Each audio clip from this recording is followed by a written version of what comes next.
Hi guys, and welcome back to my corner of the internet and YouTube. Before I even start this video, I just want to say that I was in no way planning on or expecting to make a video about this book, have a discussion about this book. I thought I would just read it, cross it off of my TBR, and decide whether or not I wanted to buy Foxglove. Yes, I drink Czech. Which I will say I did pre-order the paperback for Foxglove, but today I want to talk about Belladonna by Adalyn Grace. I really thought today I was just going to be recording what I read in March, but this is what we're doing instead. I have my notes like always. I'm going to be looking down. Sorry, it's easier this way for me. So let's just get to it. And around chapter 6 or 7, if you've ever seen my TikTok or my shorts, around chapter 6 or 7, I kind of started noticing things about this book, and this is a secret garden. There is no way you can tell me that this is not a secret garden. And even though it's a murder mystery with older characters and Death himself personified, there is no way you can convince me that this is not a retelling or a reimagining of The Secret Garden by Frances Burnett. There's no way. So this has been sitting on my TBR for a while. I wish it hadn't been. I wish I hadn't sold my Fairy Loot edition, because this was fun. This was great, and there is no way you can tell me that is not what this is. I've also now read 4 books, at least 4 books, where Death is personified. So I've read this, The Book Thief, Terry Pratchett's Discworld, and The Master and Margarita. And I think that's just a trope, if that is a trope that I enjoy. I've never met a Death I didn't like, so that doesn't matter. Anyway, here is why you cannot tell me that this is not a Secret Garden retelling. It is not advertised as this. I haven't heard anybody else discuss it as this. I tried Googling it and I just didn't see it. So I'm going to try to stay as spoiler free as possible. In case you haven't read this book, I'm going to stick to the main plot. I'm not going to get into the murder mystery. I'm not going to get into the romances. I just want to talk about why this is a secret garden. Because that's why I have this channel. Because when things like this happen, I can't talk to my man about this. He doesn't care. No one I work with reads. But there's someone out there that'll be reading this and thinking the same thing. Okay, so let's get started. We have our female protagonist, Signa, I believe that's how you say her name, who as an infant loses her parents to poison and for the first time encounters Death, who cannot seem to remove her spirit from her body. She doesn't remember this. She is an infant, but this is the first time the two of them encounter one another. Death is perplexed. That isn't Secret Garden related, but what is Secret Garden related is, much like Signa, Mary Lennox also loses her parents. They die of cholera and they leave her orphaned, just like Signa is orphaned. Signa goes through a number of guardians. I think Mary Lennox only went through one. He was either an uncle or a pastor. I don't remember which, but Signa goes through a number of guardians who all pass away, and she encounters Death personified numerous times as an adolescent. She also discovered she has a hard time dying, but she can essentially summon Death. The only similarity between the two stories there is that they are orphaned. That's all.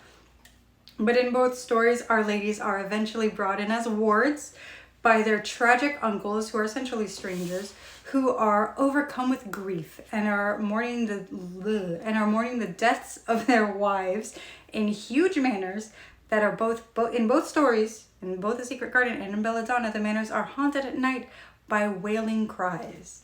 In Belladonna, we have Signa befriending a very handsome and mysterious stable hand named Sylvis, who shows her the way to the locked garden of the late lady of the house. Sound familiar? Does this sound familiar? Because that is very similar to Dickon, who shows Mary the way to the secret garden in The Secret Garden. We don't spend a lot of time in the garden. It is significant in both stories, more so in A Secret Garden, but we don't spend a lot of time in the actual physical garden in Belladonna. But it is her aunt's garden. It is significant. It was special to her, much in the same way, and it is locked. And my cats are about to start fighting, so let me just... I'll be right back. And I'm back. Okay, in this story we have 2 children of the manor. Percy, the son set to inherit a crumbling business, and our beautiful Blythe, who is taking the place of Colin from The Secret Garden as the infirm or the sick child who is kept locked away because of how sick he is. She's not necessarily locked away in the same way Colin is, but she is sequestered to her bedroom. She can't leave her bedroom. She's very ill. She's very ill, just like Colin. Well, Colin wasn't really sick. He was just... Anyway. In both stories, the father figure, Elijah or Archibald, depending on which book we're talking about, can't even look upon his children because he's so overwrought with guilt and mourning and loss. So we have the same uncle character. It's the same man.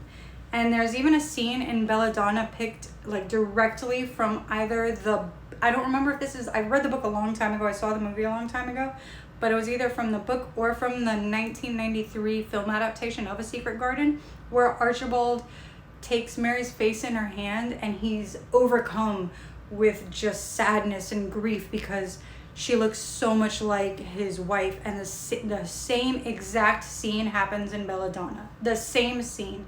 She has two different eye colors. I can't remember what the name of that is called right now. I'm terrible, especially as a husky mom. I should know that. But so did his late wife, and he's just taken aback. And that same exact scene happened in A Secret Garden. I'm pretty sure that was the film adaptation and not the book. Same scene. I was waiting for Signa to say that she just wanted a bit of earth. I was just so disappointed that didn't happen, because I was just like, please ask him for a bit of earth. Please ask. It was the same scene. Anyway, it's just, you cannot convince me that this is not A Secret Garden. Anyway, he's almost brought to tears between, like, when he sees the family resemblance between the two. I'm really caffeinated, guys. I'm sorry. And here we go. After the foundations are laid, that's when our stories differentiate. The Secret Garden is about love and grief and friendship overcoming all and moving on. And I suppose so is Belladonna. So in that way, in that respect, they are. But there is a murder mystery. And it did in fact keep me guessing. Belladonna is a murder mystery at heart. The two reveals at the end were not what I went in expecting. I did get a spoiler for one of them when I was just looking up to see if anyone else compared it to A Secret Garden. I couldn't find anybody. I wasn't looking that long, to be honest, so maybe there is. But I did get a spoiler for something dealing with a romance. I should have seen it coming, but since I did get the spoiler, it didn't really eat me. But if I hadn't blown away by the reveals at the end, I don't think I enjoyed the spicy scenes. No, I know I didn't enjoy the spicy scenes. They were very timid, and they didn't do it for me. This is definitely for a younger audience as far as the spicy scene goes, but it didn't bother me because I don't think that was supposed to be the main part of the story. I don't think the romance was supposed to be the main part, surprisingly, even though it was. But it's a Secret Garden retelling, not a romance. It's not supposed to be the main thing we focus on. As far as I'm concerned, our characters and the overwhelming murder mystery is the main focus. And speaking of our main characters, well established. I love Signa. I really identified with her as somebody that's always trying to fit in and always dreams of fitting in, but doesn't quite fit the mold. And I love who she develops into in such a short amount of time. It's 400 pages and it reads very quickly. I finished this in 2 days. I could have finished it in 1 if I didn't have a job. Who she develops into at the end, I loved her. I definitely give this a 4-star. I really enjoyed it.